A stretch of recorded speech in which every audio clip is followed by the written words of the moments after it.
core strength, what does it really mean? It's a topic that's or a title that's thrown around so frequently, and people generally assume that it means your abdominal muscles. And of course, it does include the abdominal muscles. There are 4 of those: the rectus abdominis, the internal and external obliques, and the transverse abdominis. But it also includes the muscles in the lumbar spine, and there are a number of layers of those muscles. It includes the musculature around the buttocks and the side of the hips, and much more specifically the back and sides of the hips, because those are the muscles that work against gravity to try and control our upright position. And the core above the pelvis really relates to how the abdominal and spinal muscles work together to keep the torso braced. And although a lot of the standard exercises people use for the core are things like planks, and they are certainly can be safer for your back than doing things like sit-ups or sit-ups with twists and those kind of variations. They do also only load the spine in one direction. And obviously in day-to-day living, when we're moving in different directions, forwards, backwards, side to side, rotating, we need to make sure that the core muscles are capable of controlling the weight of the torso in all of those positions, because if they don't, then essentially the spine or pelvic joints are subjected to more pressure, and that can be a triggering factor for acute episodes of back pain or pelvic pain, which are what we see so frequently in clinic. So that's one of the most important issues about prescribing core strengthening exercises, that they need to be functionally relevant in terms of being able to activate the muscles in different directions and different combinations of positions that replicate the kind of activities that we all do on a daily basis, whether that's putting our shoes and socks on, turning to get out of bed, lifting children, or if it's more physical kind of work at a higher intensity, but also with the same sort of combinations of positions.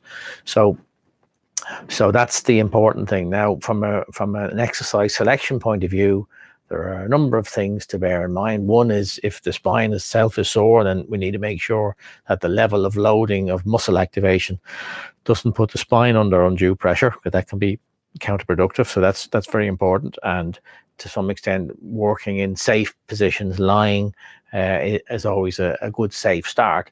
But very often we find that people don't make a sufficient transition from those lying positions into more challenging kinds of positions, and that really is where the judgment element comes in. There needs to be a sufficient baseline level of strength to be able to support the weight of the upper torso, which is probably 50-60 kilos in a lot of cases, and maybe more.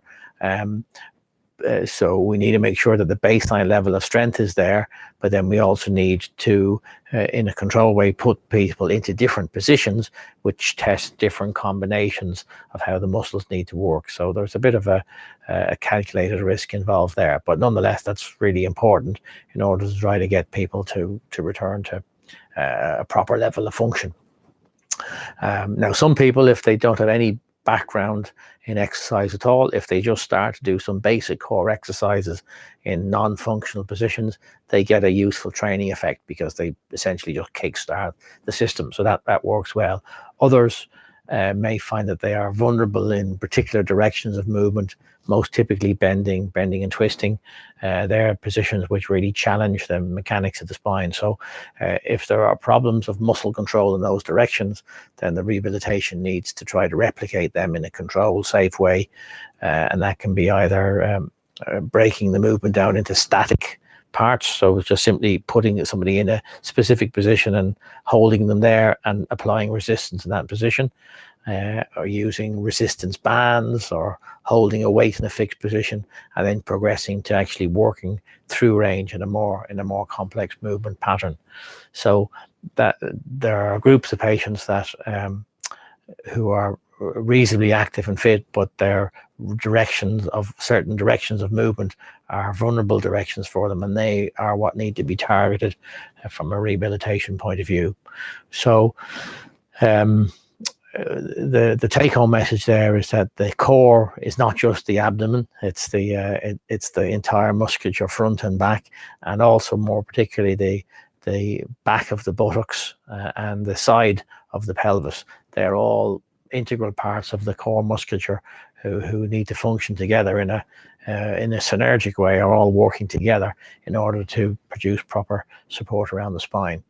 So that's, I suppose, a more detailed look at the core and some of the issues that we face clinically, where people may be sufficiently strong training the muscles in certain positions, and in other positions their weaknesses are exposed, and we need to recognize that clinically and then come up with appropriate plans to try and remedy that. Hope you found that interesting. I'll see you again in another video. Bye for now.